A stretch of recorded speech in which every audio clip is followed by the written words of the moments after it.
On this international episode of View the Right Thing, Wes and Steve visit Mumbai, India. Figuratively speaking, of course, where a mistakenly delivered lunchbox brings two different people together. One, an unhappy housewife. The other, a widower on the verge of retirement, as they connect to one another via notes exchanged in a lunchbox in 2013's The Lunchbox. And now it's time for View the Right Thing.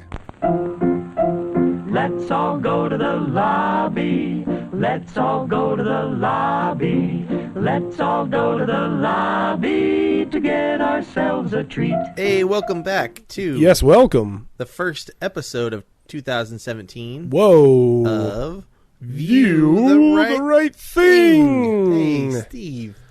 Hey, Steve. I played ball this time. Do you know that? Hey, Steve. Hey, Steve from from Homestar Runner. Yeah, what was the name of that alternate dimension that Hey Steve was from, or A Steve was from? Well, the show was Sweet Cup and Cakes. There it is. That's what it was. Yeah. How you doing? Well, I mean, I'm doing all right, and then I remember what's going on in the news and in the White House right now, and I get depressed. So I'm going to stop talking about that now. Yeah, we're not a politics podcast. We're not. It's true. It's true. But you know what? I'm keeping hope alive, baby. How are you doing?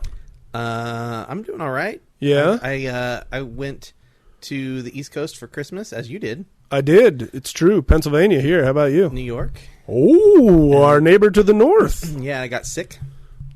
I did too. 12-hour stomach bug. What about you? So you always get these short one-day. Well, I make them things, short. yeah. I force them to be short. I try, but man, I'm still just trying to.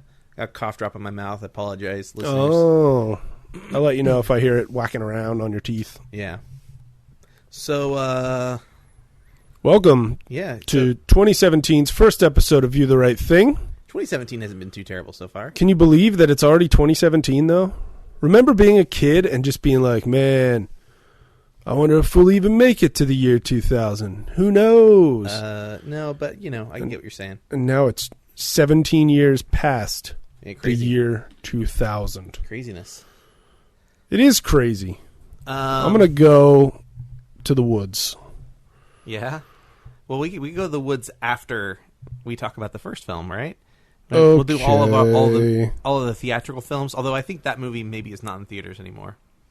Wait, should we do theatrical first or our main movie first and then theatricals? In case we do spoilers for the theatrical films, yeah, we usually like to leave it to the end. So yeah, okay, yeah. Just that's what I was thinking. They don't want to hear. Later on, we're going to talk about Fences.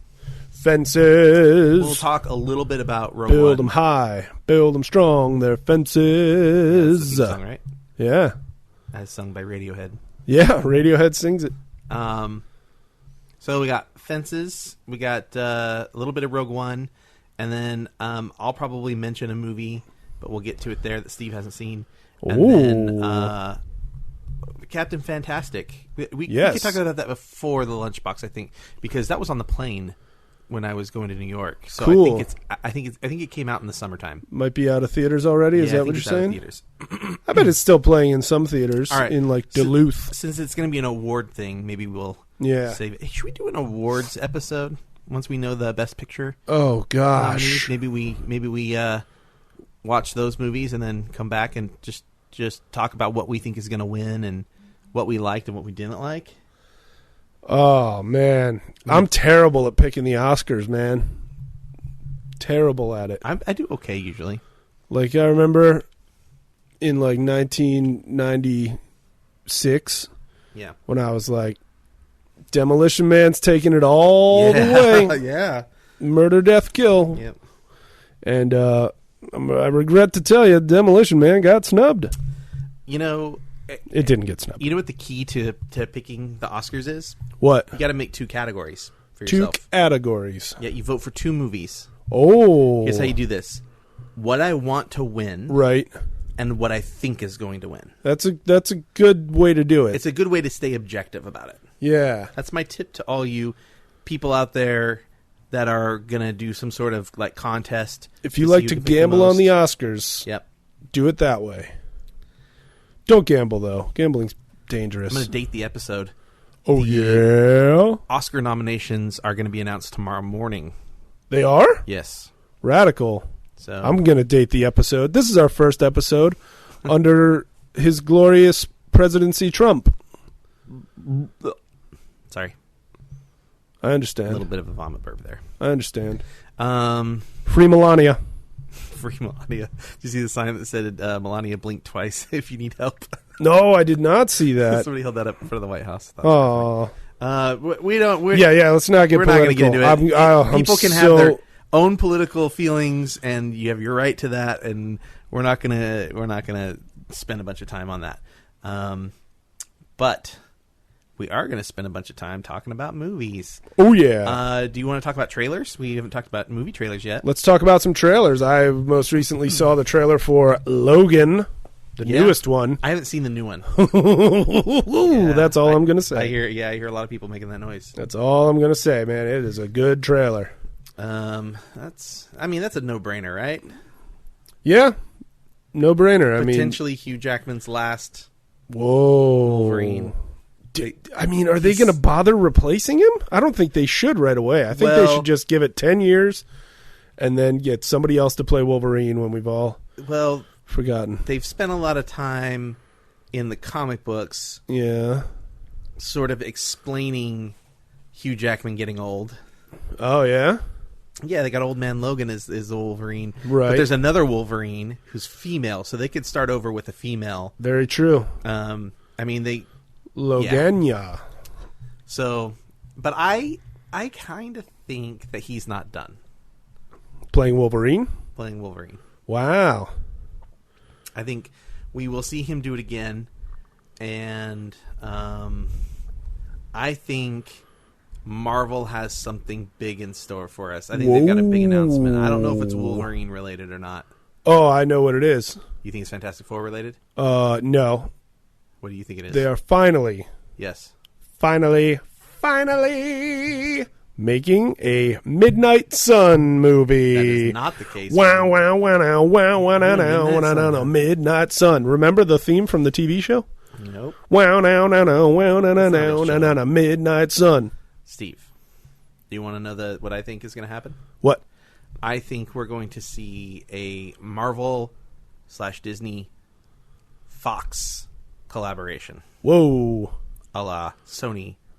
So Disney. you're thinking some X-Men are going to get involved with some Avengers. I don't know. Well, so that's the one thing Hugh Jackman keeps asking. He says, I'll do Wolverine some more if you let me be an Avenger. So he put that out there a while back.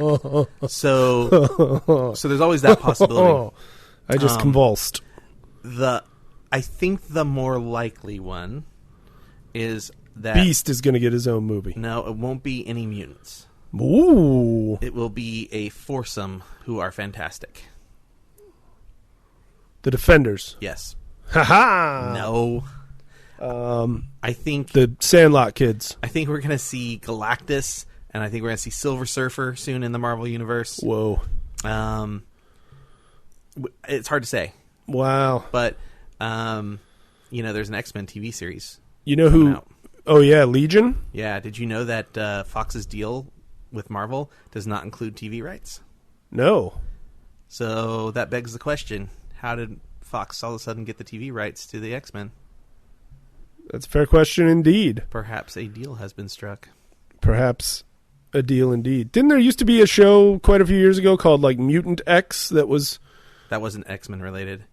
Oh, I thought it was. I think it was it's like off-brand. Oh, see, I thought what was going on was they were trying to make it about just a bunch of mutants we'd never seen before and I'll check. Because I could have sworn it was like, yo, dudes, you're calling the show Mutant X, you got to give Marvel Comics a taste. Anyway, you check for that. You know who kicked the Silver Surfer in the face once? Who's that? Midnight Sun. Oh my gosh. No, Midnight Sun. And his sidekick, Kick Boy. I could have come up with a better name than Kick Boy. So this is, Can I salute myself real quick? Chronicles the Adventures of a Group of Human Mutants, but doesn't say anything. Adam Kane. Doesn't say anything about any X-Men or... Huh. But this Legion is tied into the X-Men universe. Right. So... Can I give myself a pat on the back real fast? Yes. We got through that whole Hugh Jackman discussion, and I didn't do my Australian accent once. I know. I'm pretty excited about it. I feel good I feel like you've grown since about 2016. the choices of. You know how I have grown. Yeah, how's that? It's already late January. I haven't been to Disneyland once, I know, it's a shame. and I haven't been to McDonald's once. Well, let's go to Disneyland and not McDonald's. Right. Okay. Well, we've settled that.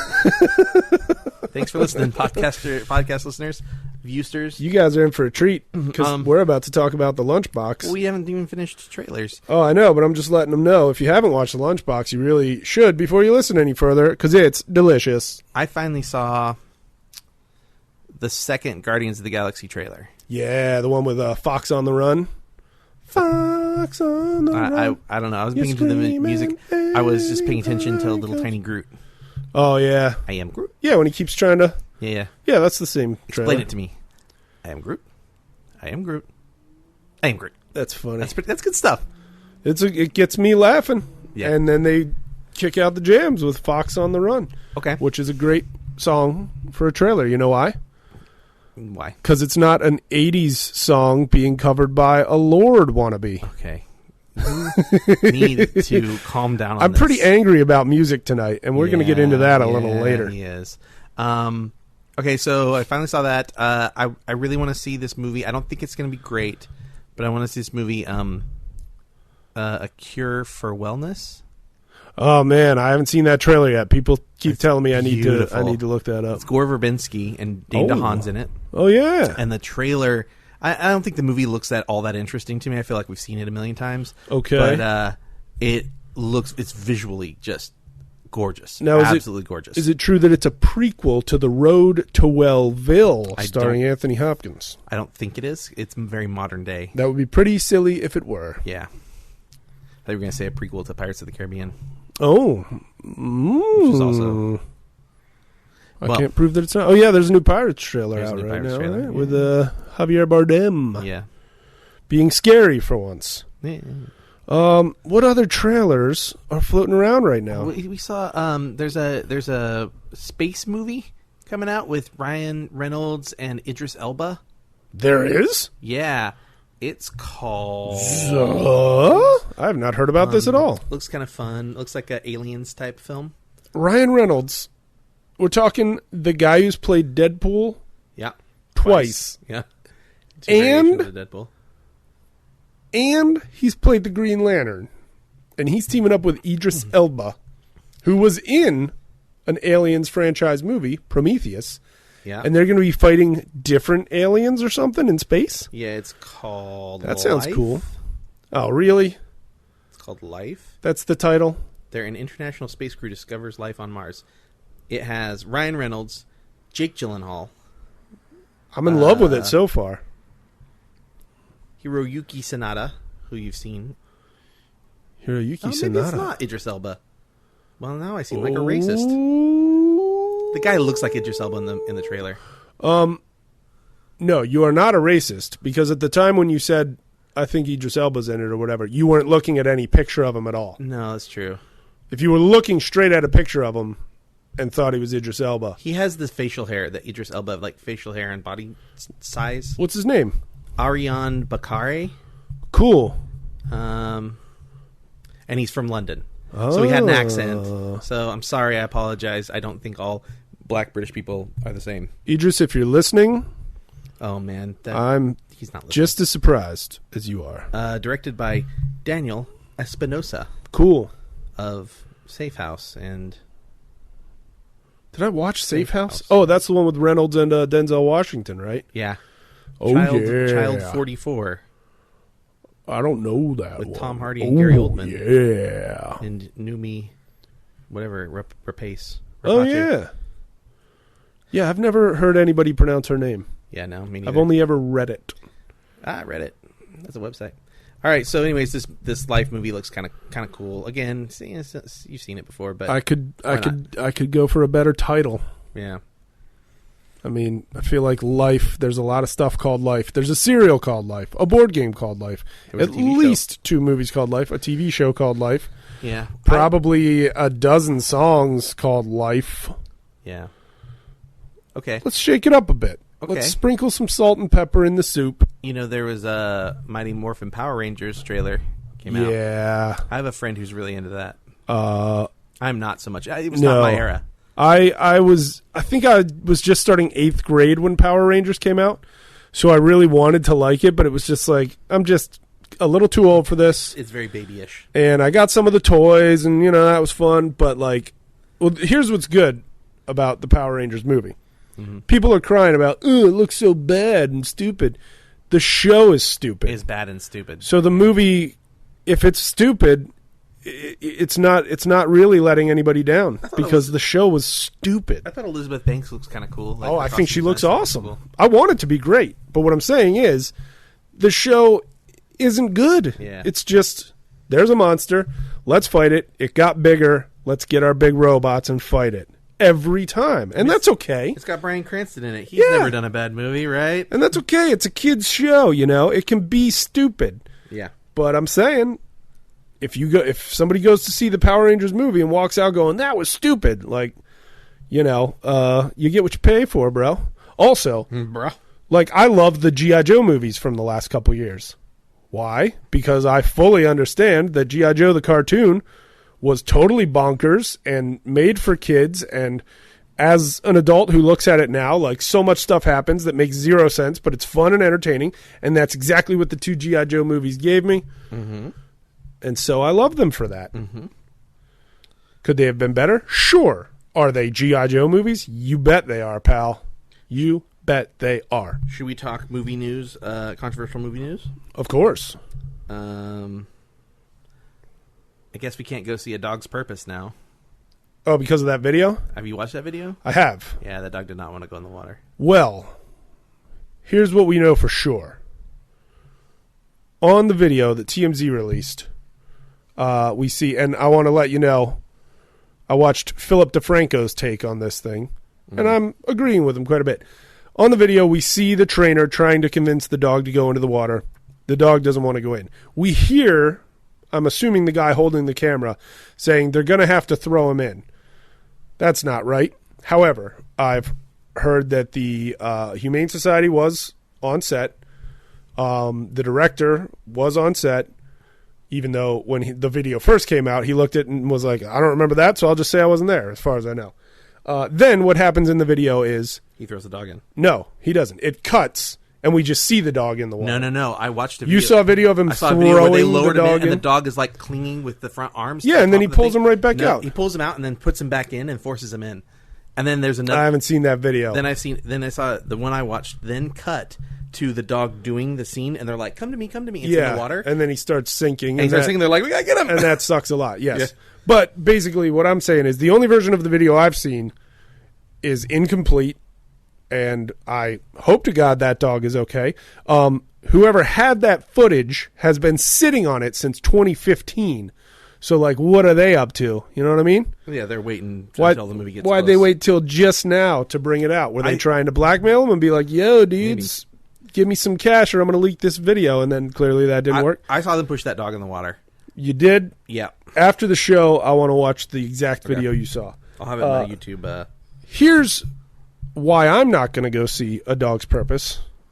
Because I know it's going to make me effing cry my eyes out. I love dogs so much.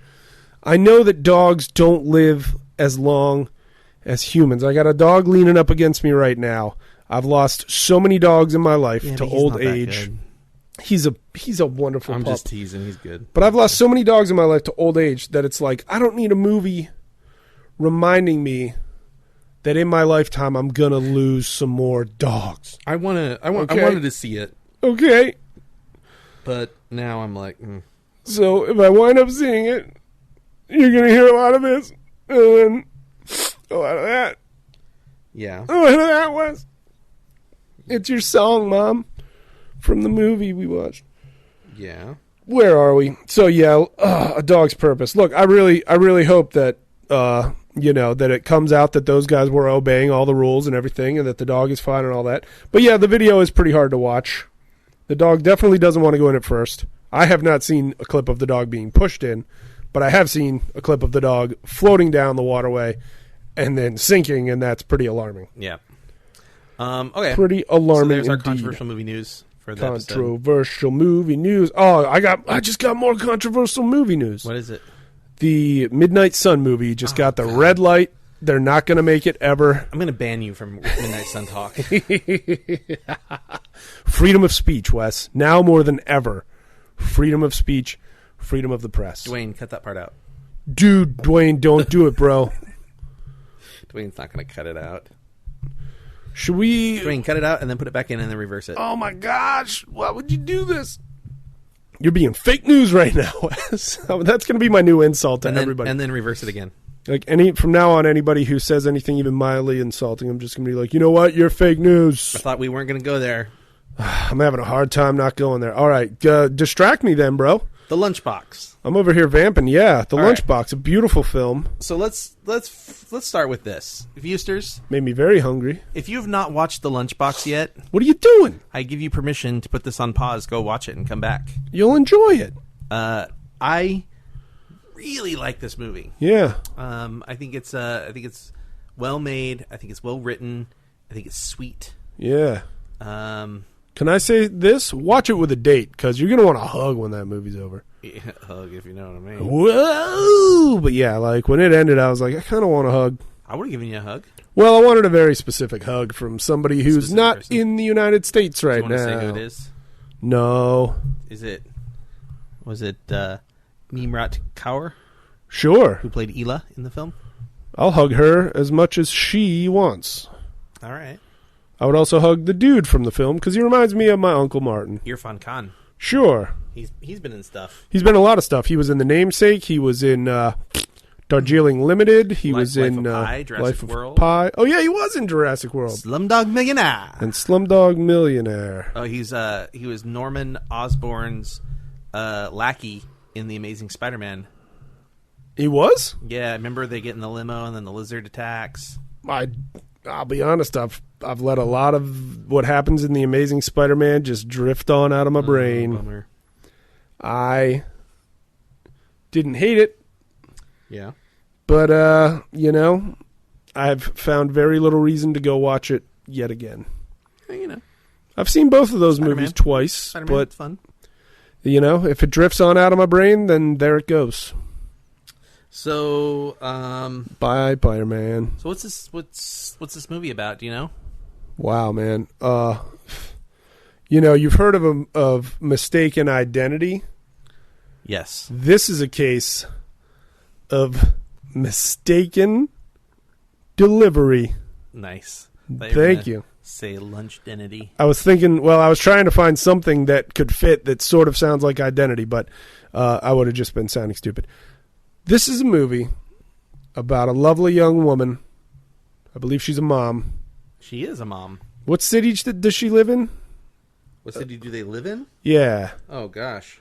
Well, I didn't somewhere write that in down. I didn't India. think that was coming up. She lives in a city in India, and it starts off, she's making lunch for her husband, and she's shouting to her upstairs neighbor, Auntie. which she says every time she talks to her, even though they've already been talking. Because and- it's like a respect, I guess so, yeah. like an elder's thing. I guess that makes sense. So Auntie it's like is, sir, almost like sir, but it's like a term of endearment yeah. rather than sir. That- It's more informal. All right. I like that. So Auntie is advising her from the window above how to cook her husband's lunch just right to really drive him wild. Yeah, get the spices Really right. get that boner going. So she makes the lunch up as quick as she can. A man comes and knocks on the door. She hands him the lunch in a very festive It's called a tiffin. tiffin. It's sort of a cylindrical stack of little circular boxes, a tiffin. And the man takes it, puts it on his bicycle, loads it onto a train, carries it however many miles down the train track, and then delivers it to a very specific desk, which is supposed to be her husband's desk at wherever the heck he works. Yeah, those guys are called dabawalas. Dabawalas? Yeah. Remember in The Slumdog Millionaire, dabawalas. the guy's a waiter at a cafe, and so they call him chaiwala because he serves Oh. like chai, serves drinks. I don't remember that part. And so these guys bring lunches. All right. But he delivers it to the wrong guy. Wrong building altogether. Wrong building They're altogether. in Mumbai, by the way. They're in the city of Mumbai. He delivers it to the wrong building and the wrong guy. Mm-hmm. Now, I like it when you tell the stories. I still have no idea how that system is supposed to work at all. But it's like a really intricate, like really famous. Right. The guy even says a couple times, he's like, we don't deliver wrong. Harvard came and did a study. The people from Harvard did a study. We don't make mistakes. How could that possibly be? How could they not make mistakes? There's so much chaos And in they that. didn't make a mistake. Well, they made one No. in they this movie. didn't. That's the beauty of the movie. Oh, I get what you mean. Yeah. They were making an opportunity stake. Yeah. Well, But- fate intervened. Yeah. And it got to the right. Sometimes the wrong train will get you to the right station. There is Do you remember that? that's a pretty beautiful adage. Does that count as an adage? Yeah. That's something that's said a few times in the film. Sometimes, Yeah. Sometimes the wrong train will get you to the right station, and that's kind of what's happening Yeah, I mean, they literally put the tiffin on a train. on a train and deliver it to our leading man's desk. Why can't I remember his character's name? His character is Sajan Fernandez. Remember, it's Sajan. Like, you're like Fernandez. Yeah, Sajan Fernandez, and they sing a song about him at one point, and it's a very lovely movie. So Sajan thinks he's gotten lunch from the restaurant that he's ordered his lunch service from, and poor Ela thinks that her lunch that she's working real hard on all morning is getting sent to her husband, and then when he comes home and isn't ready to rock and roll and poke the pole, she's like, what did I do wrong? He must be cheating on me if he's not getting revved up Well, do you remember what by he my says to her? sexy lunch. He lets her in on the idea that it was the right lunch. She figures it out. He says, Yeah, he too says much- something "The cauliflower gives me gas," or something. like that. Oh, yeah. the cauliflower was very good, and then the second day he gets cauliflower again. Yeah. But that's because Sajan, Right. The restaurant he's ordering from is goes- somehow sending their lunch to Ela's husband. he goes to the restaurant and says, "The food is there a new cook? Yeah. The food was very good today. Do it again, like that tomorrow. Or Yeah. keep doing that."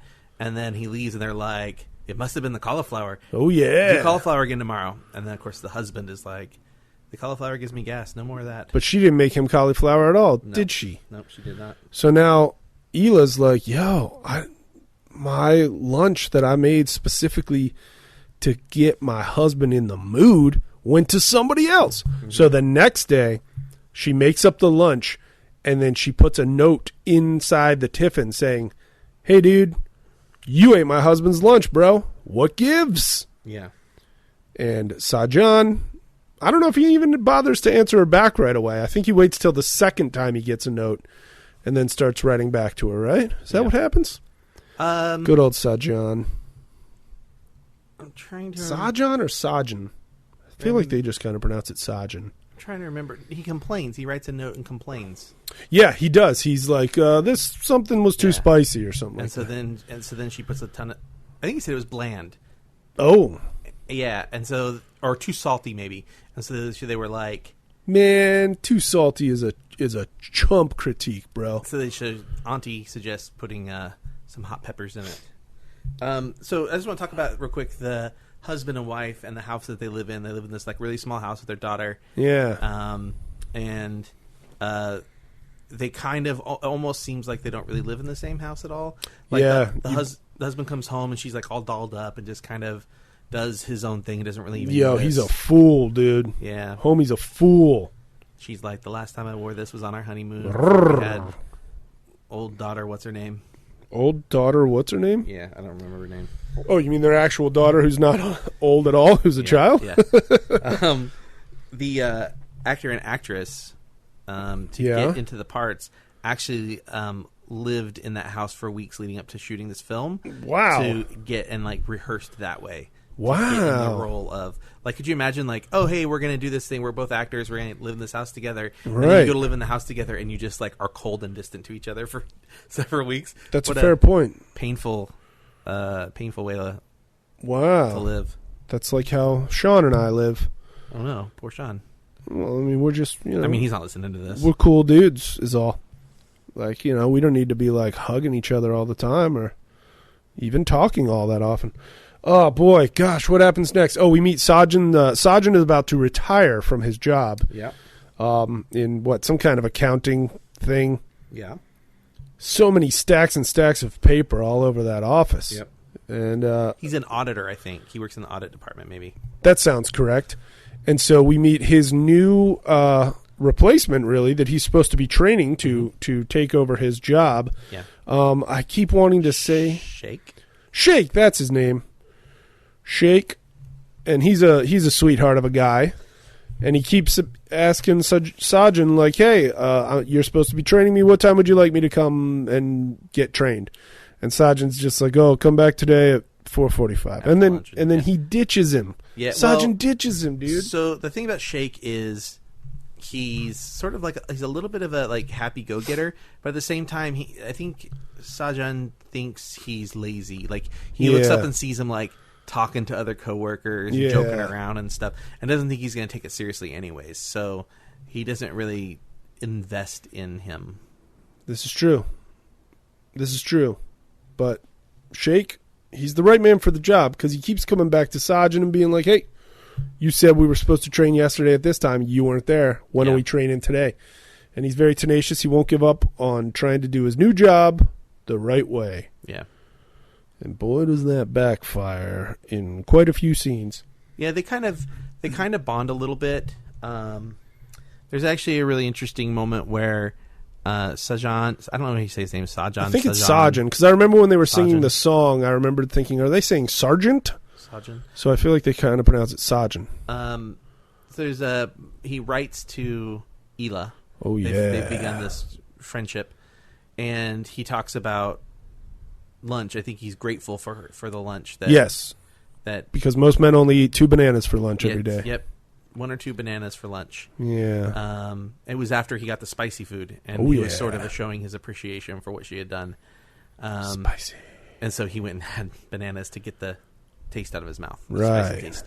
Then why would you, man? Keep that spicy taste in there, bro. Shake comes in one day and sits across from him with his lunch, and his lunch is an apple and a banana. And so Sajjan begins to kind of warm up to him and shares his food with him. Mm-hmm. Ela's delicious cooking for her husband. Yeah. And that friendship's how he learns that saying, right? He takes the train with Shake. Shake actually like goes out of his way to try to bond with Sajjan. Yes. And rides the train with him. There's a scene where they're both sitting down. He's cutting. Oh yeah, he talks about how he cuts all his vegetables on the train ride home so that he'll have it all ready to cook right when he gets home. That was pretty funny. Yeah, that's one of their train. Oh boy. Ooh. I hear something dinging around in here. So that's one of the times they bond. The other time I think they're both standing, and he tells them the adage. Oh, and I aren't talking right now. Whoa! Something's going crazy over there. Can you hand me that remote right there? Do you think people can still hear us? Are we still recording? Is that still going on? Yeah, that's still going on. So hey, everybody. So we're in our View the Right Thing studio, and I'm not sure. Was that Siri? Was that Alexa? Cortana just told us the internet is not connecting right now. Yeah, that's weird. Because we didn't ask her to do anything. That was pretty trippy. If I address her, will she be like, yes? Well, I turned off the sound system. So Cortana, can you turn into Kelly LeBrock from Weird Science and take me to prom? Well, I turned off the sound, so you're not gonna. Oh, she didn't answer. Yes, Steve. Whoa. So,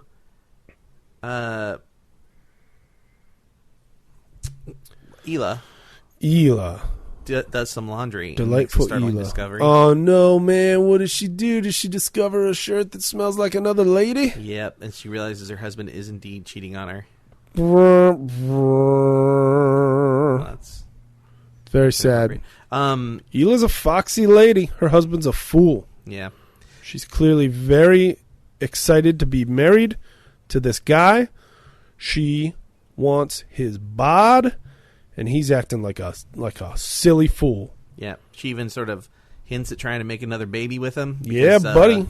So John tells her sometimes that can help a marriage. By the way, folks, don't have a baby just because your marriage is falling apart. That's not usually a good idea. I'm going to go ahead and only agree with you 200% on that. Yeah. Sorry about that. So she tells Sajan this, and he worries about her. Yeah. And he takes a taxi in to work one day. Oh, Is yeah. it like raining, maybe? Ooh. I can't remember. I Remember why he remember decides to it take was a raining. taxi, but the traffic's all backed up, and the taxi this driver scene. I forgot all about this scene. Yeah. tells him, well, it's backed up because this woman jumped to her death with her daughter. Her From that 8-year-old building daughter. right over there. And so he starts freaking out, thinking that, What if it was this woman who's been sending me delicious lunch so and notes about her lovelorn marriage? his awaiting lunch is very intense. And then they deliver the lunches, and they don't drop one off at his desk, and he's like, and then all of a sudden one appears on his desk. Yeah, so. With a note in it that says, "Tricked you." No, that's not true. That's not what her note says. She has no idea about the woman that jumped from the roof. So he tells Hila that he's going to move. Oh, yeah. And To what? Beton? Something like that? I can't Something remember like the that. name of the city they're I thinking think of that might be moving where to. she wants to move. Ah, okay. And then she talks about how her daughter, she's thought about moving to, I think, Bhutan. Yeah. And her daughter says that their gross national product is happiness, right? Oh. Is that what That sounds correct. Yeah. So she's like, maybe that would be a good place to live. And she's like, maybe you could take me with you. Whoa. And he's like, what? And then she's like, hey, let's meet. And This apparently, is when things get extra sad. apparently he does decide to meet her. He must have agreed to meet her. Right. So we see him get ready for work, and he misses a couple hairs on his chin. He's shaving, and he goes back to fix it. And then he gets on the train, and some young guy's like, "Sir, take my seat." I calls him Uncle. Uncle. Oh, yeah. Uncle, take my seat. I'm getting off at the next stop. Right. I insist. And then the saddest part of the movie happens. Yeah, what's that? Well, Hila shows up at the restaurant looking really nice. And she doesn't see Sajin anywhere. Yeah. Because they've never sent each other pictures. And so she's just like, I'm going to be here wearing this thing at this time. And she doesn't see Sajin anywhere. And she's very sad. And then Sajin writes his new note. Well, wait, I think she sends him a completely empty tiffin the next day, right? Yes, and he sends her a note back saying, I deserve that. He sends her a note back. He says, I deserve that. And he's like, what happened was that morning, I was in my bathroom, and I smelled a smell I haven't smelled in a very long time. It smelled like my grandfather. And it occurred to me that I have become old. And that was just heartbreaking, man. He's basically saying, like, here I am. I didn't even realize it, but I'm about to retire. This dude called me uncle and gave me a seat on the bus, and I'm shaving gray hairs off my face, and my bathroom smells like my grandfather, and somehow, without even knowing it, I've become old, and I'm afraid to go meet this beautiful young woman that's interested in me. And then he reveals that he was in the restaurant the whole time. Yeah. And he could see her, and he just could not bring himself to go talk to her because she was young and beautiful, and he feels like he's just an old man. Yeah. So there's a little bit backstory that we kind of glossed over, but this is a good time to bring it up. So Sajan is a widower. Oh yeah. He his wife died years ago, and I think sort of the significance of him, like, sort of realizing he's old and that she's young. Yeah. It's almost a moment of I'm too old to fall in love again. For sure. He watches the family across the street eat dinner every night while he's alone smoking on his balcony. And, yeah. and poor Sergeant. resigning himself to being alone forever. Aww. Yeah, it's a bummer. It is a bummer. Why do these things have to happen to our hearts? Yeah. Please tell more of the story. So- what is Shake about to do? Shake is about to get married. Oh, yeah. Maranisa? Maranisa. I don't know how you That say her sounds name, correct. but that's how it's spelled in the subtitles. Maranisa. I'll allow it. Whose father doesn't approve of him because he's an orphan who's traveled around and worked in restaurants and stuff. Oh, yeah. But when he was told he was getting this promotion, Right. the father agreed to give them a wedding present of a scooter. Oh, yeah. Yeah, scooter. Don't have to ride that train anymore. No sirree, Bob. There's a whole thing where Sajan decides, no, I'm not going to leave because he sort of has feelings for Hila. Right. He's thinking about keeping his job, and therefore Shake won't get that promotion. And then he breaks sort of his own heart and Hila's heart and with that letter and decides he's going to leave anyways. Yeah. And he does. He does retire. But doesn't he do Shake a big favor first? He does do Shake a big favor. Shake makes a huge mistake at work. That too. But I was talking about how Shake was basically talking to Sajan, and he was like, my wife to be has this great big huge family, and I don't have any family at all. Would you like come to my wedding and kind of my dad and my best man all at the same time? Yeah, be my witness. And Sajan does it for him, and that was very beautiful. It's beautiful, but it's also a little sad because he leaves. Everybody's all happy, and they got the scooter there, and he gets in the cab, and Shake is like, "You're really going?" And he's like, "Yeah, I'm really going." Yeah. And that's the last time they're going to see each other. And he, to me, I'm getting sad. yeah, to me, it's sort of like he went and subjected himself to this love and this family and the celebration of love, and like again, it's like a nail in the coffin for him. Yeah. So he leaves. He packs up his things and goes to the town that he's going to retire to. Hila has it out with the Dabawala. Oh, yeah. She's And the like, guy's yo, you guys "Don't are make messing up. mistake." And she's like, well, show me where you take it. You're definitely messing up, dudes. So she rides on the train. She takes her kid with her, doesn't she? Yeah, she takes the kid with her. She rides with the Wallace. And then she goes to the office and finds Shake. Yeah. And Shake explains that he's gone. He's retired and moved away. Yeah. So what does she decide to do? Oh, boy. What does she decide to do? She's like, you know what? I'm packing up my stuff. Right. We're going to go to Bhutan. Oh, yeah. She somehow gets one more note to Sajan, right? I I feel like she must. Because then we were all worried about that thing at the end. Or wait, no. Yeah. She decides, yeah, okay, I'm going away to Bhutan with my daughter. Mm-hmm. And then Sajan comes back. Sajan comes back and somehow, I forget what exactly he does, but he winds up getting on the trail back to her house. Yeah, so the day that she's going to leave, he decides he's going to go find her. Right. And tell her that he loves her. Has been a fool. He's been a silly fool, and he needs to fall in love with beautiful Hila already. And Hila is gonna leave as soon as her daughter comes home from school. So Sajan is basically racing on the train toward Hila's, and as long as he gets there before her daughter's home from school, maybe they can fall in love. And he doesn't know that. He doesn't even know that. That's what's scary about it. So he may not make it. So, and then the movie ends. And then the movie ends right there. So what happens, Steve? I don't know, man. I think he makes it. That's my decision.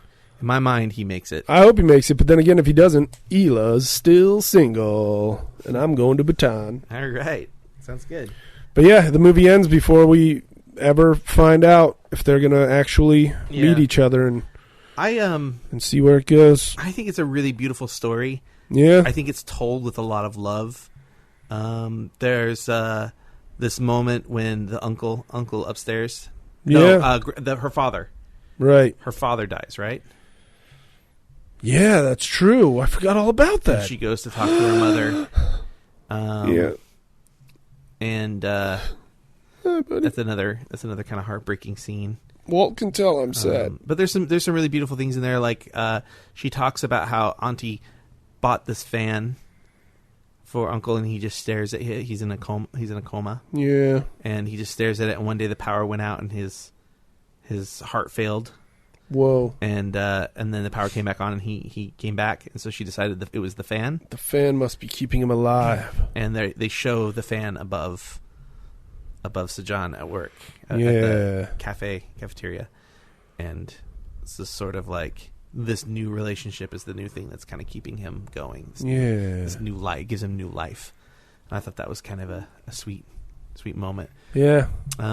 So this movie is Agreed. interesting. For that, this is how I was told about this film prior to seeing it. That when the Academy Awards happen, countries can pick one film to submit to the Academy of Motion Pictures Arts and Sciences. Oh, cool. And say, this is our nominee for Best Picture. Will you consider it for Best Foreign Film? Yeah. And this film was a lock for India. It was like hugely successful in India. It was rave reviews. Yeah. People loved the film. And the group that decided in India decided against submitting it. Whoa. Because there was another movie they thought was very good, but that wasn't getting very much love, and it wasn't getting the attention. Do you And they remember what thought, it was called? I don't. Me either. I can look it up in a little bit, but they wanted more people in India to go see this movie, so they thought, well, if it gets nominated for Academy Award, then it'll be a bigger deal, and blah blah blah. Wow. And their movie didn't even get picked Whoa. for the Academy, and so it's Dang. kind of this travesty, because I think this movie would have probably won Best Foreign Film. I think it's one of the better foreign films I've seen in a long time. I really like it. It's a beautiful little movie, man. Made me very hungry, too. Made me hungry, and it made me want to give you a hug. And all those delivery drivers Yeah. are all the real guys. They're real They actually shot them Dabawala. getting their orders and delivering them. That's wild. Yeah, it's really crazy. They sing on the train. Yeah. And the kids sing on the train, and that happens a couple times in the film. And Desi pointed out really astutely that the kids sing on the train, and then Right. it cuts to like Hila's house, and there's like music playing on a radio. Yeah.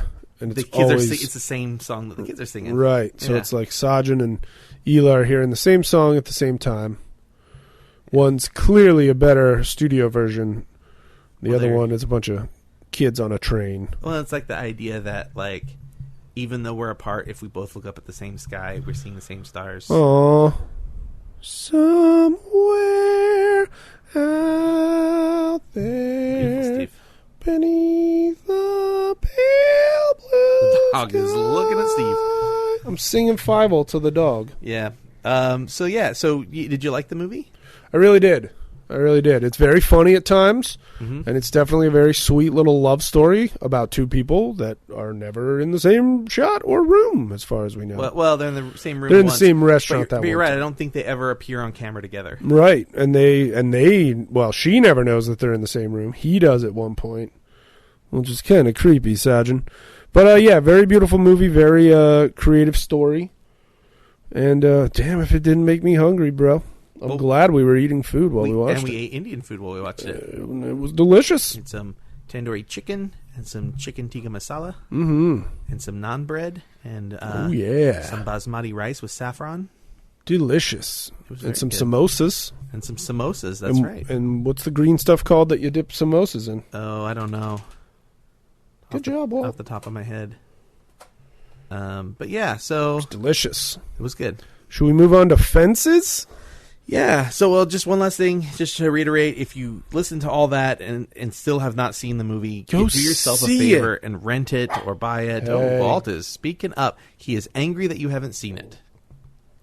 Yeah, let's move on to I think somebody just crashed their bicycle into your building. maybe. Let's move on to Fences. Fences, starring Denzel Washington, Viola Davis, and more. The guy from Bubba Gump Shrimp. What? Yeah, the guy who played Denzel's brother was Bubba Blue from Forrest Gump. The guy that played Denzel's brother. Yeah. With the trumpet. Yeah. Yeah. How was Bubba? I didn't realize that. Well, he looked shorter in this movie. Okay. Fences, based on a play of the same title, if I'm not mistaken. So, especially because it's in theaters, we're not going to get super heavy into it. Yeah, can we keep this brief? Because this movie makes me sad. So we may say some spoilers. So if you don't want to know anything about Fences, feel free to skip ahead or whatever. We're going to talk about Captain Fantastic, and we're going to talk about Rogue One in a little bit too. But this movie is based on a play by August Wilson. And Denzel Washington and Viola Davis were actually in the play. Cool. And I think Denzel had done something like 150 something performances of it. Wow. And so he was already like really close to it. So like really understood the material. So he felt that performing in it as well as directing it wouldn't be too much of a task because he knew the material so well. I heard he still had to compete for the part, though. Really? Yeah, he said he was like, just because I'm directing this thing and just because I've done all these performances doesn't mean there might not be somebody right out there. And you know who almost got it from him? Who's that? Jaden Smith. Shut up. Of course, that's a joke. I like Jaden Smith. Jaden, I loved your work in The Get Down. Fences, starring and directed by Denzel Washington. It's his third film. His third direction? Third director, yeah, as a director. Wait, man, what were his other two? Why can't I remember those? Antoine Fisher. Oh, yeah. And God, Antoine Fisher Great feels Debaters. like forever ago. And The Great Debaters. Now, originally, it was James Earl Jones and Mary Alice. Oh. In the Tony Award-winning play. Cool. The 5 adults in the film, Yeah. all were in the play together. Wow. They all reprised their roles. That's incredible. Yeah. I think this play, they tried to make this before in like the late 80s or 90s. No. And one of the things that August Wilson said they had to do was it had to be an African-American director. Oh, all He right. insisted that had to be an African-American director. All right. Basically, you want to talk briefly about what the plot is? Can you do it without the getting movie makes me so too heavy into sad. Okay, so yeah, the movie, it starts off. You got Denzel Washington as Troy with his best friend. What's his name? Mr. Bobo. Mr. Bono. Bono. Like you two. Mr. Bono. They're garbage men, and they ride on the back of the truck. And every time the truck stops, they hop off. They grab the garbage cans. And they dump the contents into the truck. And Troy is going on and on about how, he's calling BS on the whole system here because he should be driving that truck. But instead, after all these years, he's still hanging onto the back of it and chucking in garbage. And he talks about how only white guys are driving the trucks. And this sort of sets up essentially the tone for the entire film. Yes. I was talking to Steve about this earlier. The film, right from the get-go, feels like modern day Shakespeare. It's a lot of dialogue, A whole lot of dialogue, a whole lot of monologue. I would say, and they start you in the middle of a conversation. You don't even know what they're talking about at first. That's very true. When I watch something, some Shakespeare thing, if I don't know it, already, if I don't know what it is, sometimes it takes me a minute to understand what they're. Like, it's almost like hearing a foreign language. And that's how I felt for the first scene of this film, was like, I felt like I was hearing a foreign language and I had no idea what they were saying. Huh. And it started to click after a little bit.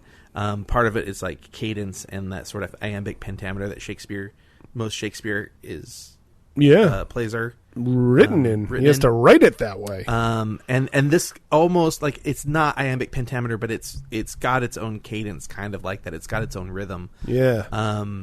And it's a lot of dialogue. So very much. There's a lot of long stories, and most of them are very sad.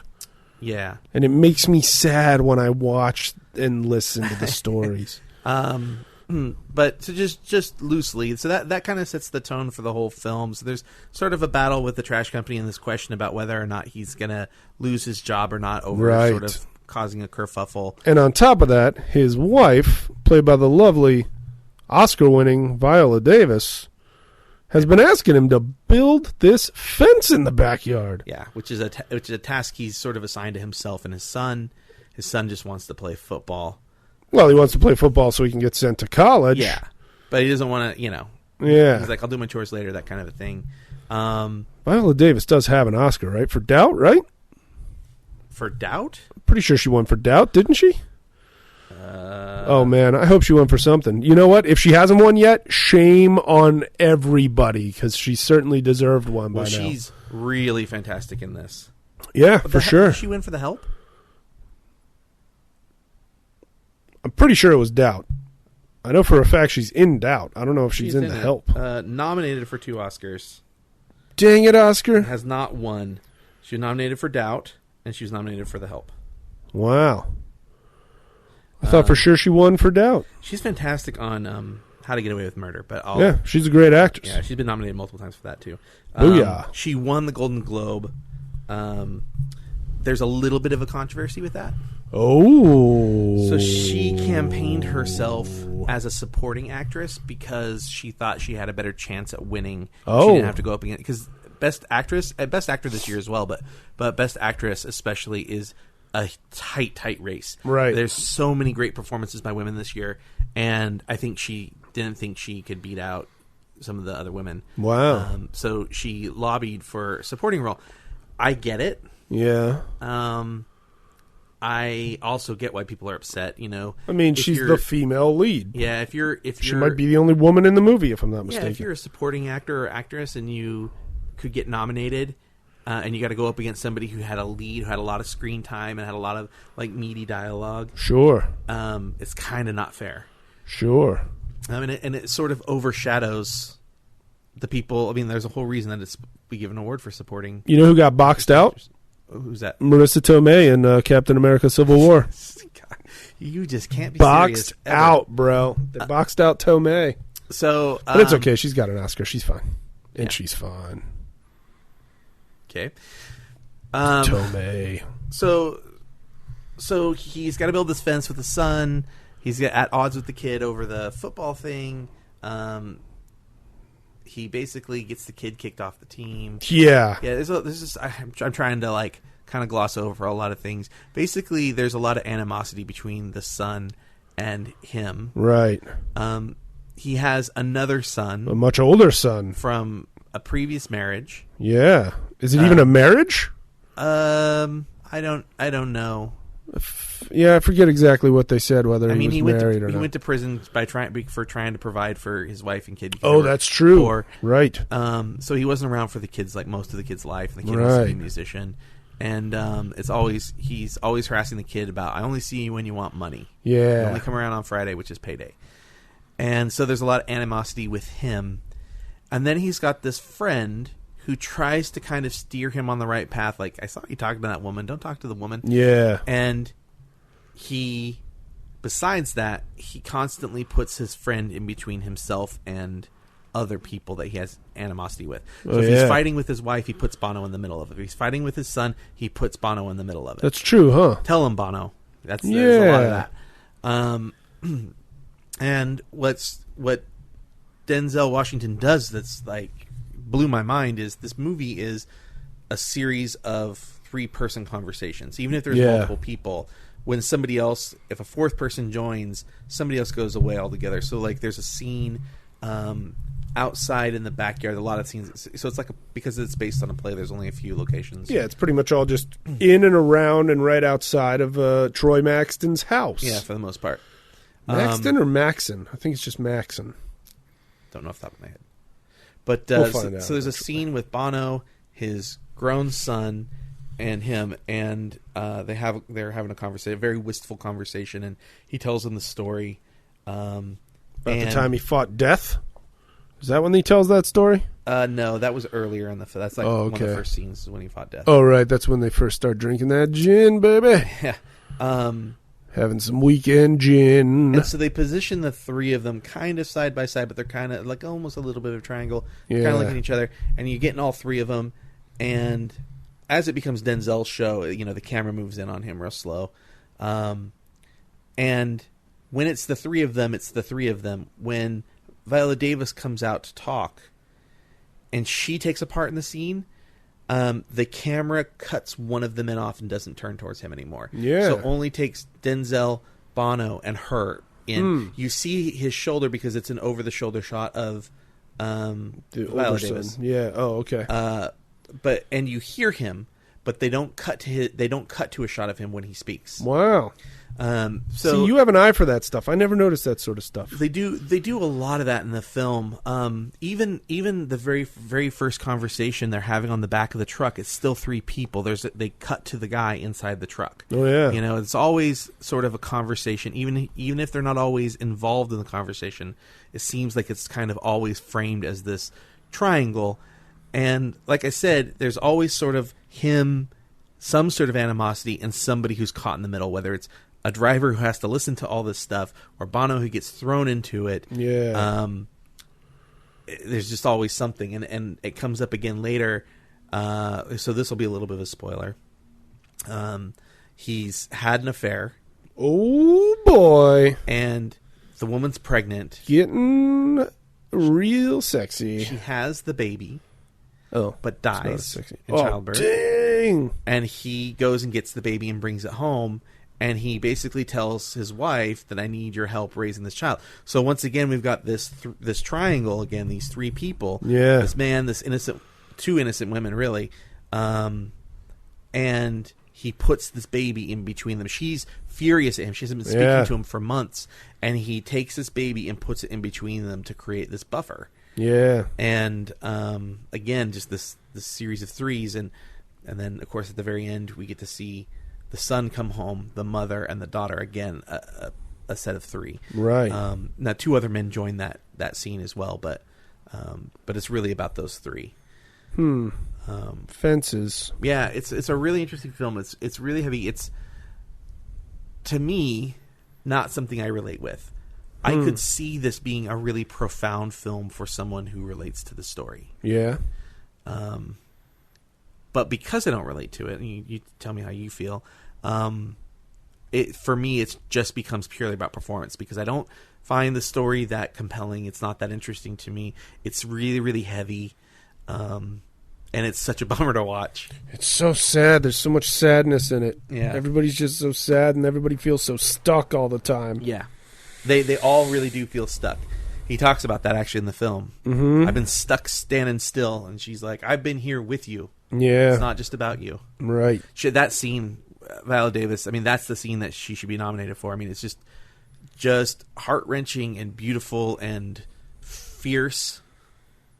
She's truly knows how to deliver dialogue. You know, when she needs to let go, she does. Yeah. I hope she gets that Oscar, man. Then again, she just won the Golden Globe, so I don't know. Is it fair to win two in one season? I don't know. Well, the question is did she get a supporting actress Oscar or a best actress Oscar? And if you say best actress, then I say, like, okay, well, is she better than Emma Stone? Is she, What's the is she better than Meryl Streep? What's the cap on nominees these days? Is it still just five? Five for those individual awards. Yeah. The best picture can go up to 10. Right. But it doesn't have to be. It could be 6. It could be 5. I don't know if there has to be a minimum number, if it has to be at least 5. Yeah. But the rule for best picture, and this is something to keep in mind when, like last year, there was a big hubbub about best picture and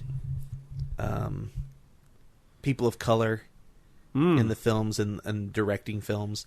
Oh, right. The hashtag Oscar so white thing. Yeah.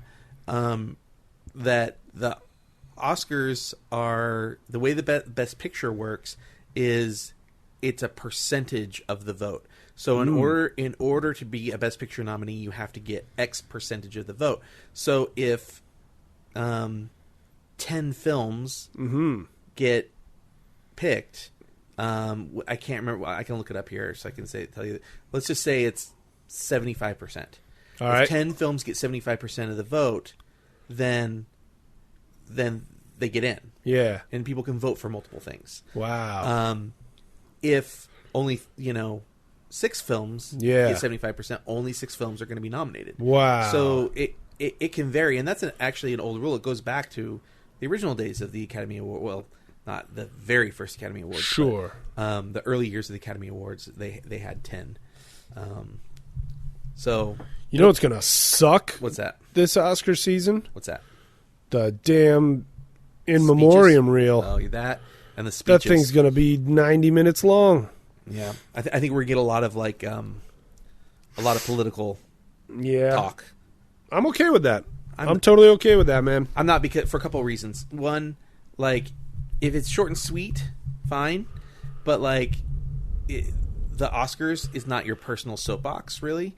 I get that when you have the opportunity, like, hey, I'm in front of everyone, I have the opportunity and I have a responsibility to do this, but they're going to play you off, and you're going to be your whole thing is going to be undercut. So, like, that's time true. and place, man, time and place. Like, I see what you're saying. You win an Academy Award, it earns you a lot of goodwill to talk about things in other places too. Yeah, I'm going to get up there and I'm going to say Tin Cup was robbed. Yeah, and I am still here saying it now. I got to sneeze real bad. Well, I think. Talking. Yeah, I think like I said, I don't mind it if you keep it short and sweet. But if you're going to go on and on about it, you're just going to get drowned out. So let me look up the best picture. Let's see. I tried to hold it back. I tried to hold that sneeze back, Wes, and it didn't work. Yeah. Oh, boy. I'm sorry, buddy. When I win my Oscar, I'm going to be like, Wes needs to be jailed for his opinions on Indiana Jones and the Kingdom of the Crystal Skull. Needs to be jailed for what he said about Over the Edge when we watched Over the Edge. I'm just messing with you. I didn't say anything bad about Over the Edge. I know you liked it a lot. I remember you saying, like, this might be the best movie about teenage rebellion I've ever seen. I don't think I said that, but name a better movie about teenage rebellion. That sneeze just shook my whole head to pieces. Okay, The Breakfast Club. That's not really about rebellion. Absolutely, it's about rebellion. It's about rebelling against all the social norms to decide who you are. Yeah, yes and no. And the vehicle for that is teenage rebellion. I think it's more. That's why they're the Breakfast Club. I think it's more about discovering yourself. They're not full on rebelling though. No, well they did. They don't lock all the parents in the school and set the place on fire. Well, it depends on your definition, I suppose, of teenage rebellion. Most teenage rebellion is staying out too late, or dating the boy that your parents forbid you to date every weekend. You know what I mean? There's a lot of different. I think my opinion is that The Breakfast Club is probably one of the best teenage rebellion films. Interesting. I'd have to go Over the Edge with. What? I would maybe classify that as a teenage revolution. Oh, there you go. That's a good way to look at it. That might be the best teenage revolution film. I don't know. Yeah, the only other one I can think of is Pump Up the Volume, which I think has a lot of the same creative team behind it. I forget, but I remember watching Pump Up the Volume a few years after seeing Over the Edge for the first time and thinking, wow, a lot of the people that were in Over the Edge are in Pump Up the Volume of all things. Hey, anyway. I'm still trying to find this percentage. Should we get to Captain Fantastic? Yeah, and then we'll do some Rogue One. Oh yeah. Captain Fantastic. I don't know. I feel like it starts real strong, and then that bit with that song drove me up the flipping wall, my friend. That might be all I say about it. What? That's all you're going to say about this movie? I feel like that song kind of ruined it for me. I'm so miffed about it. So Captain Fantastic is it's got Viggo Mortensen playing a single dad raising 6 or 7 kids? Yeah, I think there were 6 of them, maybe. And he's raising them out in the wilderness somewhere to basically be very efficient hunters, as well as very knowledgeable human beings. It shows him. The movie starts with a deer being stalked through the forest and then killed with a knife, and then the whole family comes out of the woodwork, quite literally. They celebrate the fact that this kid just got his deer. They dress the deer, what have you, carry it back to their home. Then they're all reading from different books that the dad has assigned them, including, what was the one? Middlemarch and Guns, Germs, and Steel. And the dad's somebody's reading Dostoevsky. Right, and the dad's telling him, where are you in that book? You're going to have a test about it in 8 days. blah, blah, blah. Well, then tragedy strikes this family of what did they consider themselves? A Buddhist. Well, the mom was a Buddhist.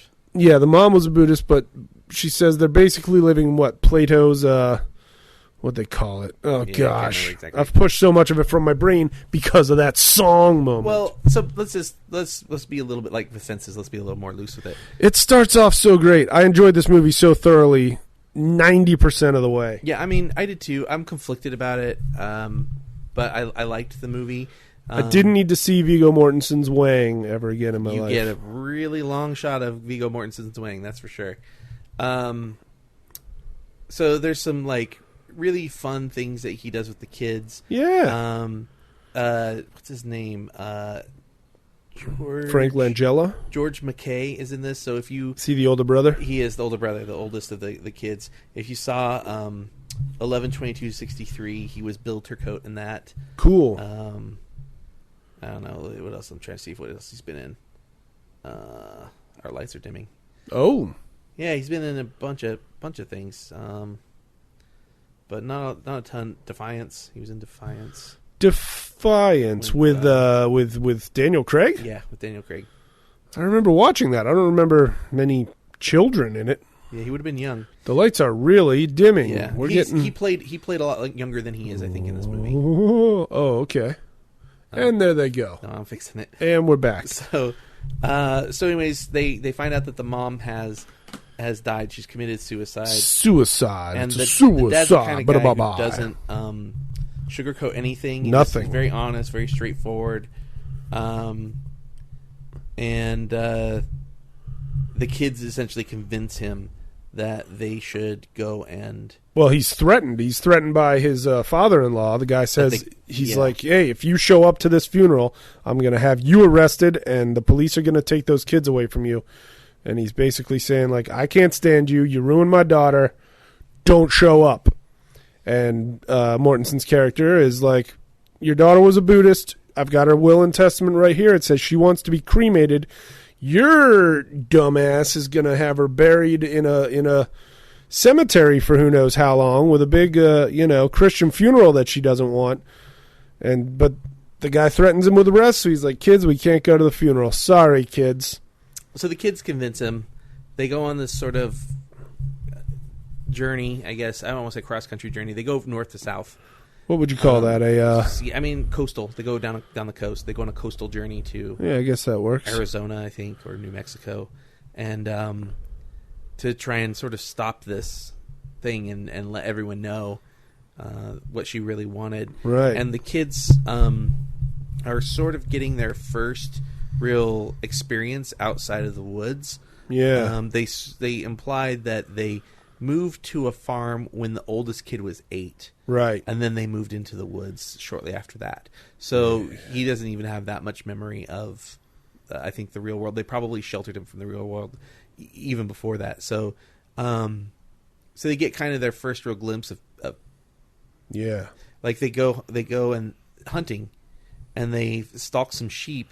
But the sheep are like domestic sheep. They're like somebody's sheep. Yeah, they're on somebody's yard, somebody's grazing land. Yeah, so they can't like the kids like don't want to kill the sheep because they're not moving. They're not prey. Right. They're not game. So they like perform a ruse, a mission, as they call it. Right. Operation Free the Food. Free the food. That was pretty funny.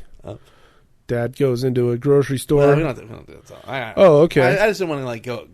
They free some food. It's a great scene. I'd hate to, I'm trying to encourage people to keep listening. All right. But,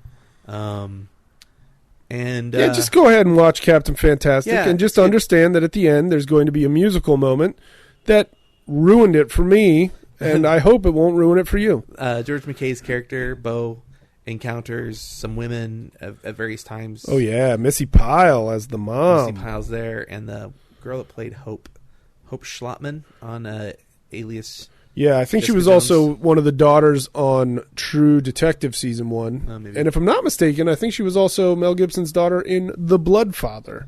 Okay. I think that was the same girl. So so they learn a lot about themselves and sort of how the world works, and I think they to some extent even not totally question what it is they've learned, but put the things they've learned into practical use. Yeah. Like they become objective to the world because they actually see the world for the first time. Right. The Han and Zahn. Han and Zahn, baby. That's what I was just about to Catherine say. Hahn and Steve Zahn. Catherine Hahn and Steve Zahn play a married couple. Now, was she the dead wife's sister? I don't think so. Or was Zahn the dead wife's brother? I think he was her brother. Okay. See, I feel like she had a much stronger reaction to... She did. The death. reason why I think so is because the mom had a fight with Steve Zahn, and he called her like a fucking bitch. Right. And I feel like that's the kind of thing you maybe would do with your sibling, but probably not with your in-laws. Like you probably don't. I wouldn't call my in-laws a name like that. But I like my to brother think and that I have wouldn't, but I definitely have no in-laws. My brother and I have definitely hurled some Sure. epithets at each other, but All I right. wouldn't do that to any of my like brothers or sisters-in-law. All right, so we're guessing that Zahn is the brother Yeah. of the dead wife. Yeah. All right, that makes sense. That's the feeling I got, at least. All right. But you're right. She does seem like she has a little bit more of a central role in the family, in that they focus a little more on Catherine Hahn. Yeah. And she does seem to have a bigger reaction. So I don't know for sure. I don't know either. I could look on IMDb, see if they give a last name. Yeah, maybe they got last names. But yeah, Captain Well, she Fantastic. might Like, still, even if he was... oh yeah, true. Although she had a different last name, that might tell us Maybe. That- Oh boy, she was a sister-in-law. we might never crack the code. So, yeah, let's not worry about it. So, viewsters can tell us. They can tweet at us at VTRT Movies. Tweet at VTRT Movies if you know which one of the Han and Zahn married couple was the sibling To Leslie. to Leslie, the wife from Captain Fantastic. So, there's this confrontation with the grandparents and what should happen to the body and what should happen to the grandchildren. And, Right, Grandpa wants to have the kids all just move in with them and send Ben off to jail, the dad. And it all leads to a shocking realization for Ben, played by Yeah. Viggo Mortensen. But I think we can kind of end it there. The movie ends with a song that Steve hates. You can talk about No, the no, song no, if no, you no, want. no, no. I don't hate the song. I hate the fact that the song is 30 years old. Mm-hmm. It has never gone away, ever. It's always, always, Well, what song always. is it? You can talk about what song it is. I don't think that's a All big right. spoiler. There's a scene at the end where they have a great big family sing-along to Sweet Child of Mine by Guns N' Roses. Because it was the mom's favorite song. All of a sudden, out of the blue, the one kid just goes, "This is your song, Mom." Now, here's the thing. This is your favorite song, Mom. Does he say favorite He song? says this is I your mean, favorite song. if somebody said, "This is your song, Steve," I would assume that they're saying it's my favorite song. I just want to specify that we definitively know that this is her favorite song. And what we're talking about here is A, there's been no mention of it at any other point in the movie. Correct. B, this lady is a hippie Buddhist who has chosen to live out in the wilderness with her family, away from electricity and everything. And you're telling me her favorite song is from the album Appetite for Destruction? Like, really, dude? On top of that, the girl who does the lead vocals when they sing it at the big family thing, she's fine. She can probably sing a lot better than that. But she does this whole like hip, like really stifled, crackly Kinda thing. emo. Yeah, kind of emo-ish thing. And it's just like, no, like you don't need to sing a song like that just because it's cool right now. There's nothing in that sort of singing that's like real. Like it's very manufactured. I get it. It's very hip in the music scene nowadays, but like unless you've smoked so many cigarettes that's the most you can get your voice to do, anybody is a better singer than that. So it just drove me crazy. And as soon as she was 5 words in and I realized it was Sweet Child of Mine, I was like, any other song in the world and I would be enjoying this, but this might be ruining it for me because this song has been everywhere all the time for 30 years. For the record, I didn't have a problem with it, but I understand why Steve does. It's everywhere. Yeah. They do it in Step Brothers. They had a big sing-along to it in Step Brothers, and that was already 8 years ago. It's been in yogurt commercials. It's been in, like, diaper commercials, dude. I mean, it's on the radio all the time, and it's a totally awesome song. It's GNR. It was their first, like, super huge hit single. It's an awesome song, but, like, give it a rest. They could have sung anything else. Yeah. They could have sung some Carole King. They could have sung ABBA. They could have sung, I don't know, Olivia Newton-John. They could have sung Carly Simon or something. And I think it's sort of indicative of the film itself. Like, I think I enjoyed watching the film, but especially afterwards, having, you know, we went and walked the dog and talked and about it and stuff, and I became very conflicted about the film after having watched it, because I enjoyed it while it was happening, but then, like, that, what you're talking about, I think, like I said, is indicative of the whole movie. It's like, somebody was like, oh, this is a cool idea. Right. Not this makes sense for the story. And exactly. The movie is full of that. Full of that. It's kind of like having, so there's a scene where Viggo Mortensen's character sort of embarrasses Catherine Hahn and Zahn because they're like, you got to put these kids in real school, blah, blah, blah. So he brings their children down, asks them what the Bill of Rights is, and they have no idea. Yeah. He brings down his 8-year-old and asks them, and the kid recites it and then has thoughts and ideas about it and stuff, which is sort of like a yay moment. But at the same time, it's like he's kind of bullying these other kids in front of them, which I didn't like. But also, the kids... The problem with giving children dialogue that is not something a kid would say and something an adult would say, is that they sound like little robots. It sounds like they're reciting it, even if you say no, don't recite it. Give me your opinion.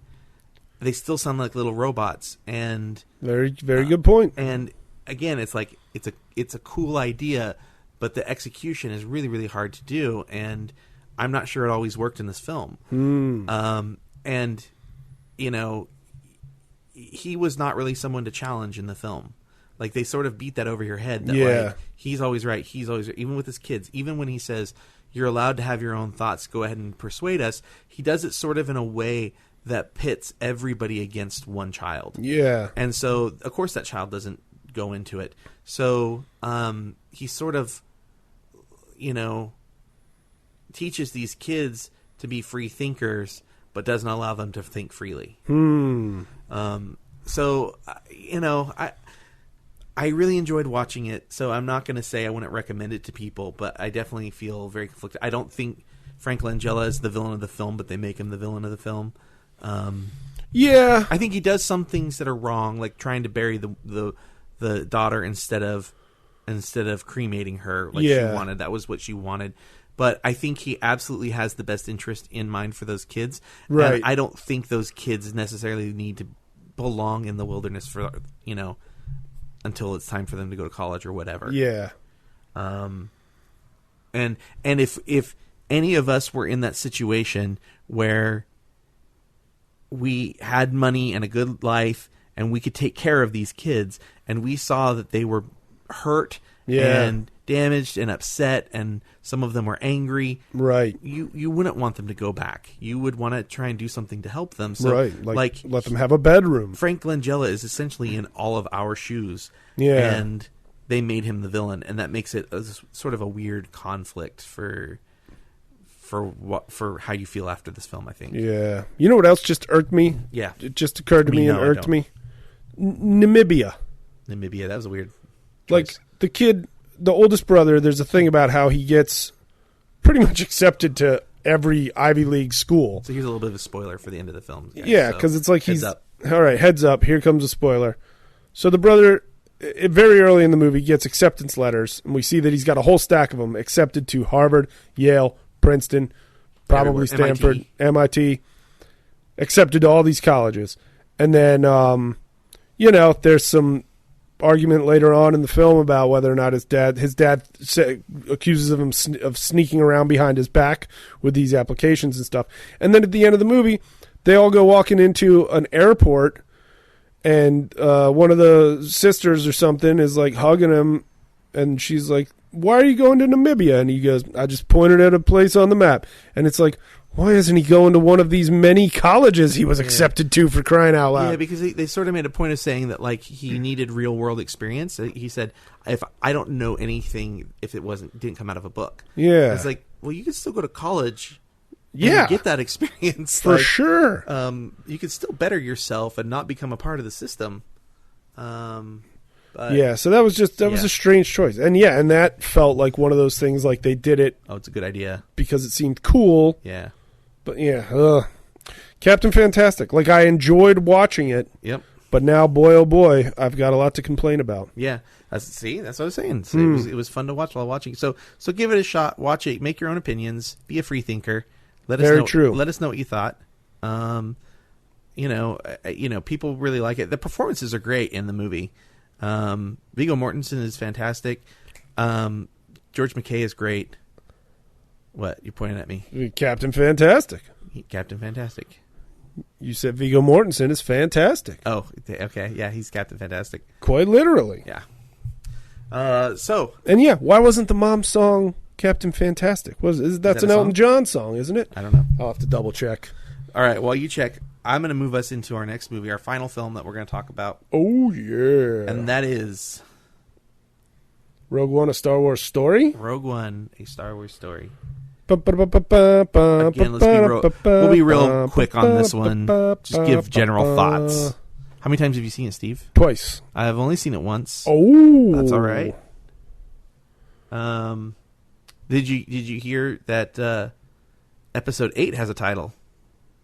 Episode 8. Yeah, that just got announced today. The Last Jedi. Yeah. I like it. You don't like it? It just feels like, I don't know, it's just kind of like, okay. Think about it this way. The plural of Jedi is... Jedi. Very true. So how many of them are there? So, like, that's what I'm, like, excited about. Is, like, what if this is, like, a bunch of Jedi? Like, they're all finally meeting together. That'd be pretty cool. If that happens, I'll be very, very surprised. And I don't think it's, like, terrible. The Last Jedi. It kind of breaks my heart a little bit. Because, after November 8th, I'm just like, what if this is it? What if this movie ends with the bad guys winning, and that puts the lid on the Skywalker family saga? No, that's not going to happen. Yeah, well, Captain America just said Hail Hydra, so I don't know what to believe anymore, bro. He just say Hail Hydra, but you get it. The like overarching. I'll explain Captain America to you after off mic. Everything's okay.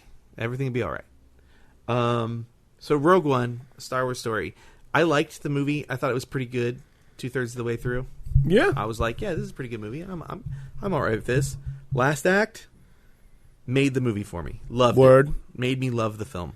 I think the last act is maybe the best last act of any Star Wars film. Whoa. It's really good. It's up there with Empire. Definitely better than Jedi. I think better than New Hope. I think Empire is generally the best last act. I thought the last act of this was fantastic. I thought it was just so well executed, well written. I thought the ideas, like digitally putting in the old people, not awesome. CGI, but right? Digitally putting in the women fighter pilots that were left on the cutting room floor. Very cool. Yeah, dude, that space battle was outstanding. Yeah. The second time I saw it, I was like, maybe I was sitting too close the first time or something, but I was seeing so much more than I had seen the first time around. It does make you wonder. There was a shot in the trailer that they didn't do where she's on that platform at the end of the film. On the platform. And she has to go to the end and then come back. And TIE Fighter pops up in the trailer, but that didn't happen in the movie, so I thought it was interesting. There's a lot of stuff that happened in the trailer that did not happen in the movie. So here's how I understand it, and if I'm wrong, viewsters, you can tweet at us and let me know I'm wrong and I'm stupid. Tweet at VTRT Movies. So as I understand it, they went to Lucasfilm to look in the archives, and there was like a canister, and they were like, "What is this?" And they're like, "Oh, it's deleted footage from A New Hope." Cool. And then they were like, "Oh, cool." So they like looked at it, and it was all unused and had never been touched in all this time. And among the stuff that was in there was fighter pilot colors that they couldn't use. Wow. Prior because it interfered with the blue screen. Oh, good thinking. And a bunch of women X-Wing fighters. Nice. And it's crazy to me that all the women got cut. It seems weird to me, but apparently all the women got cut from A New Hope, and so they digitally inserted them into this film, into this space battle. Cool. And I thought that was really cool. Very cool. And I thought one of them was Helen Mirren. No. I'll have to check it out a third time. My roommate just went and saw it again this morning for his first time. Yeah. I couldn't believe he waited a month to see a Star Wars movie. He wasn't thrilled. Yeah. But, the roommate that doesn't like anything? he likes stuff. Not much. But he wasn't thrilled with this. He's cranky about a lot of stuff. Like, he thinks a lot of things aren't very good that people like. But he also likes most of the stuff that everybody loves. He's a bit of a contrarian. If we're talking a little about the same bit. guy. But he loves Star Wars. He loves Harry Potter. He loves Lord of the Rings. He loves him some Marvel stuff. But yeah, he was saying... But going out of franchises. Yeah, true. He seems to dislike a lot of things. He does not like our podcast. He hates the Klan, which I agree with. Anyway, though. But yeah, the thing is, I mean, he brought up, like, I didn't like this thing and I didn't like that thing. And his reasons were perfectly valid. But my attitude is just kind of like, it's a Star Wars movie. I'm going to strap in, and as long as I'm enjoying the ride, I'm probably going to wind up liking it when it's all said and done. It's interesting because my roommate went and saw it. So beforehand, I was talking about how I was really excited for it, where I was seeing it, when I was seeing who I was seeing it with, all that stuff. Yeah. And I was like, "You're going to see it, right?" And he's like, eventually. He's like, and he said this to me. He said, "I'm not really into Star Wars the way, you and Desi are." Huh. And I said, "Oh, that's fair. I think it's going to be awesome."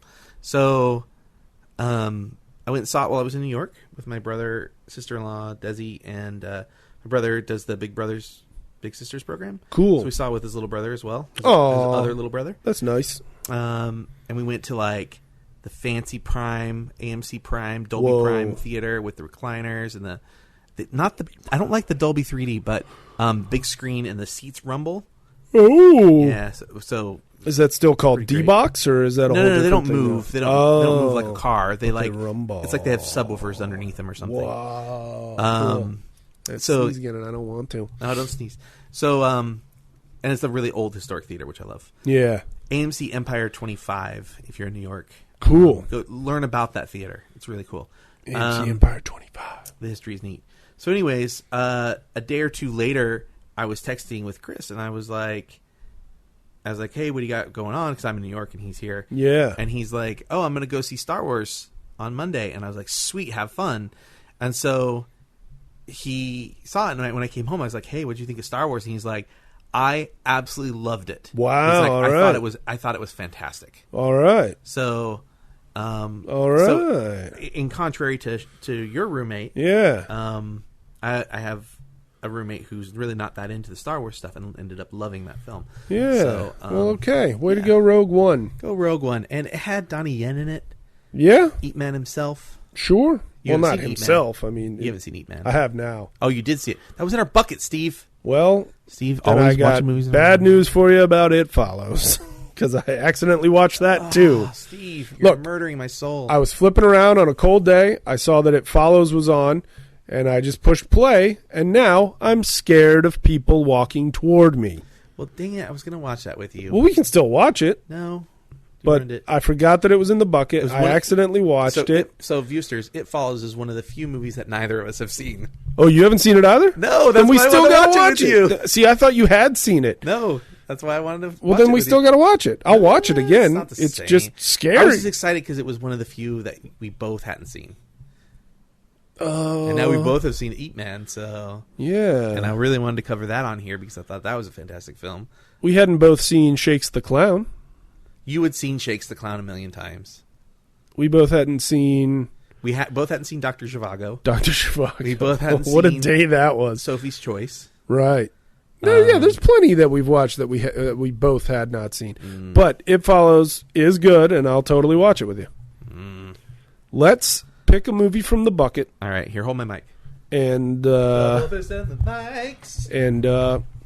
What happens if I talk into two microphones at the same time, but I move one toward me while I move the other one away from me? What's that gonna sound like? Dwayne, let us know what it sounds like. I think they're both panned to the middle, so I don't Oh, think okay. sound like anything special. All right, here you go. Bucket. I'm getting ready. I'll tap the mic on the bucket. To reach into the bucket. He's gonna put the mic by the. You read it. Oh.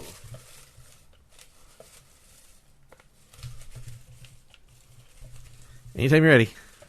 Well, we haven't drawn from the bucket since I know, but before Christmas, I think. you know how mixed up this bucket is now? All right. What you got here? Let me see. You need to give read it to me. You need to read it. It Follows. Dang it, Steve. I'm just joking. It's not It Follows. Oh, what That is would've it? been funny. That would have been funny. It's Diner, Oh, which I love. It's a film I one of my favorite films. Diner with Kevin Bacon, Yeah. Tim Daly, Daniel Stern. Mm-hmm. Who am I forgetting? Paul Reiser? Mm-hmm. And Helen Hunt or Ellen Barkin? Mickey Rourke. Oh yeah, Mickey Rourke. Remember that guy? Whiplash himself. Used to have a promising career before He's fine. He's Yeah. doing fine. He was in Iron Man 2. he went crazy. He did He went The crazy. Wrestler. After that, he went crazy. I'm not here to judge Mickey Rourke. That's a man who has put himself through some pretty tough things. Yep, that's true. All right, so that's it, I guess. We're going to watch Diner. Should we watch it right now? Sure, why not? All right, everybody. Thanks for listening to View the Right Thing. Follow Guys. me at Stephen Nohowood. Follow us both at VTRT Movies. Wes with more. Yeah, I was just going to just reiterate. Go watch Diner. Fantastic film. It's one of the, I think, best films of all time. All right. You are doing yourself a disservice if you have not seen this film. I haven't seen it since I was a child, so I need to rewatch it. So you have seen it. Like, I've seen it, but I mean, I was a kid. I didn't know what was really going on. The only scene I can ever remember from Diner is something about records. So, like, I need to see Diner, is what I'm saying. I watched it when I was a wee lad. All right, we're going to go watch Diner. We will talk to you guys later. Have a good night, day. What? Why did I say that? I Whatever don't know you're why I said listening that. to this, have a good the rest of whatever's left. Bon Cinema.